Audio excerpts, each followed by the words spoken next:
Étudions maintenant une application intéressante des lois de Newton. Je parle du mouvement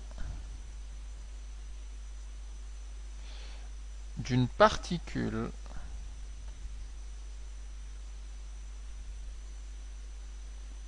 chargée dans un champ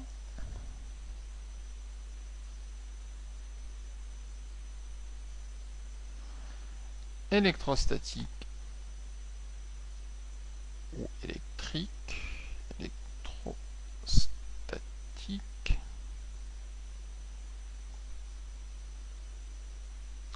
E.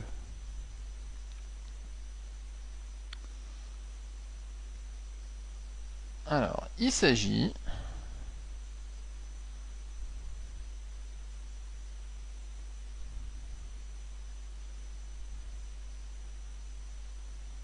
d'étudier le mouvement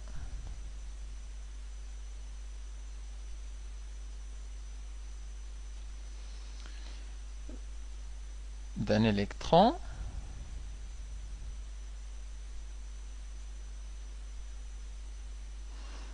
ou alors d'un ion. Ça peut être un ion positif ou un ion négatif, du Cl-, de Al3+.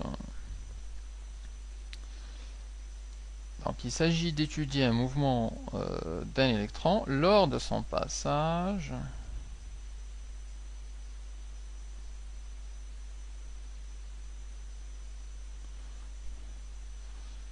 entre deux plaques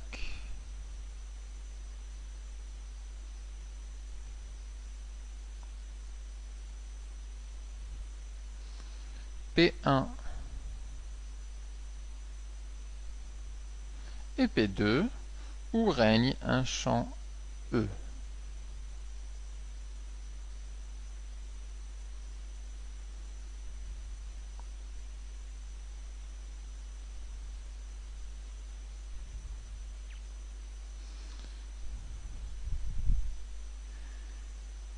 Alors, la question qui peut se poser d'abord, c'est comment créer un champ E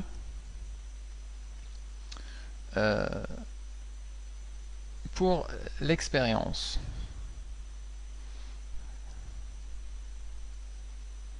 Comment créer un champ E? En fait, c'est simple, il suffit de brancher de prendre deux plaques conductrices et de les brancher aux bornes d'un générateur de tension constante. Si on a une tension UG, eh bien entre ces deux plaques, ce sont deux plaques en 3 dimensions bien évidemment, et entre les plaques donc va régner un champ E. Alors, quelques idées pour trouver facilement le champ et pour tracer le sens du champ. Alors, lorsqu'on connecte comme ça deux plaques, je peux les faire plus grands.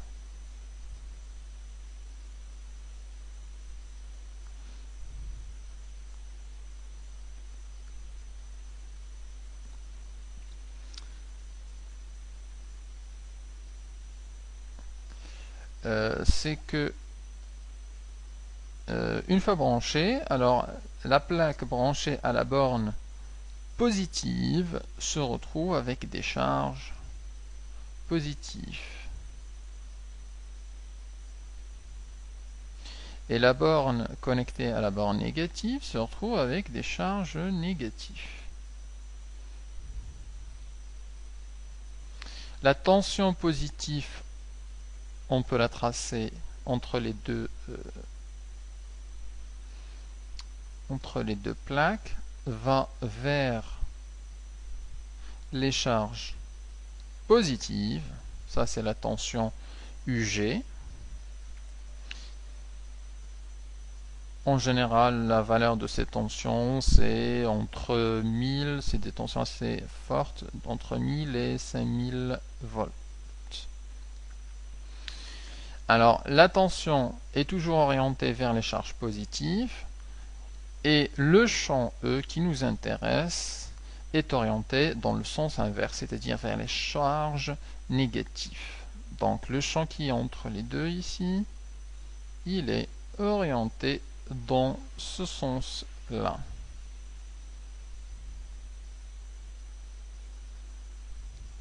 Donc vers les charges négatives. Alors je note ici les deux remarques. La tension U est orientée vers les charges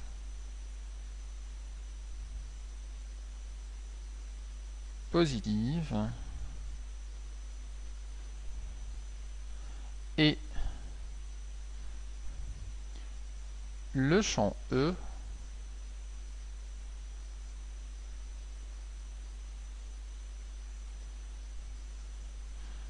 est orienté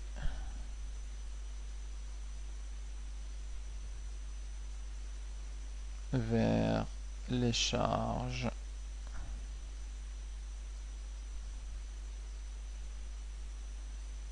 négatives.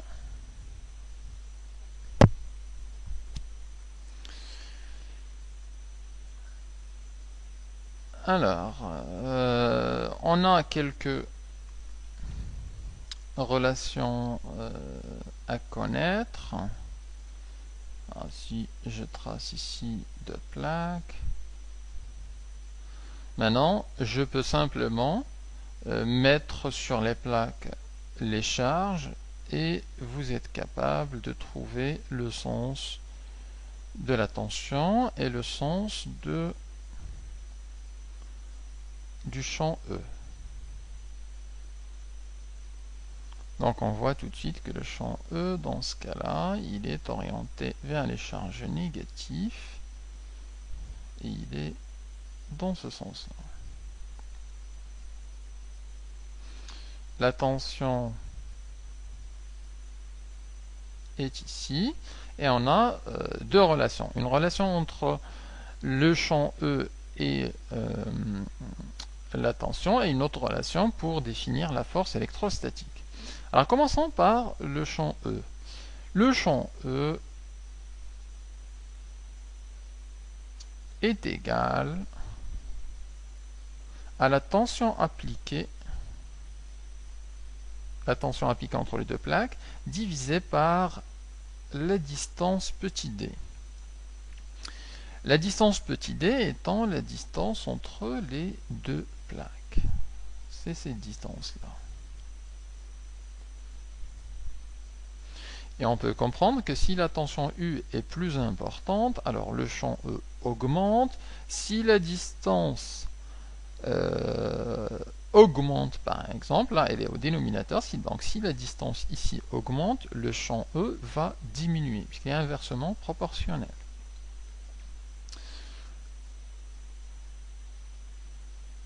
La tension U est en volts, la distance est en mètres, et donc le champ E, c'est en volts par mètre.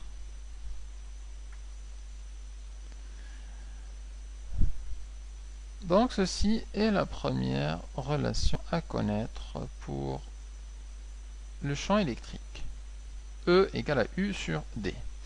Une autre relation, c'est pour la force appliquée sur un électron ou sur une charge, en général une charge positive ou négative, une particule chargée. Alors raisonnons par exemple sur un électron. Si on a un électron ici qui baigne dans le champ E, alors est appliqué sur cet électron-là une force, dite force électrostatique, telle que la force est égale à Q fois E. Donc je vais le noter ici, la force électrostatique, c'est égal à la charge multipliée par le vecteur champ E.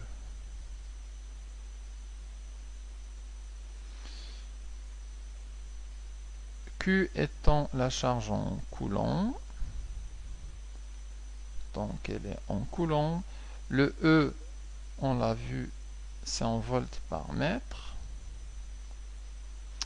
Et la force, on connaît l'unité internationale, c'est des newtons. Alors en particulier pour la charge Q, pour un électron, Q, c'est simplement égal à moins petit e. C'est moins la charge élémentaire. Charge élémentaire, c'est E. Et donc c'est les 1,6 10 moins 19. 1,6 10 moins 19 coulombs. Donc pour un électron, alors la charge Q, c'est égal à moins petit e. Donc pour un électron, si on veut calculer la force pour un électron, ça va être moins petit e fois grand E. Or ici, on a le champ E, champ électrostatique, il est orienté vers le bas. Donc la force Fe appliquée sur cet électron, c'est moins petit e fois grand E. E est positif, mais avec le signe moins, donc on aura le sens de Fe qui est l'opposé du sens de grand E. Donc si j'ai à tracer ici la force appliquée, eh bien elle sera dans le sens opposé du champ électrostatique. Donc c'est ici la force E appliquée sur l'électron qui baigne dans ce champ. Donc la formule générale, c'est Fe égale à Q fois E. On définit ce que c'est que la charge de la particule considérée, on remplace et puis on a l'orientation de Fe. Je peux prendre un autre exemple. Si je prends par exemple un ion négatif ou un ion positif, prenons le potassium, un ion K+, compliquons un peu, prenons l'ion Al3, Al3+. Alors cet ion d'aluminium a une charge positive qui est composée de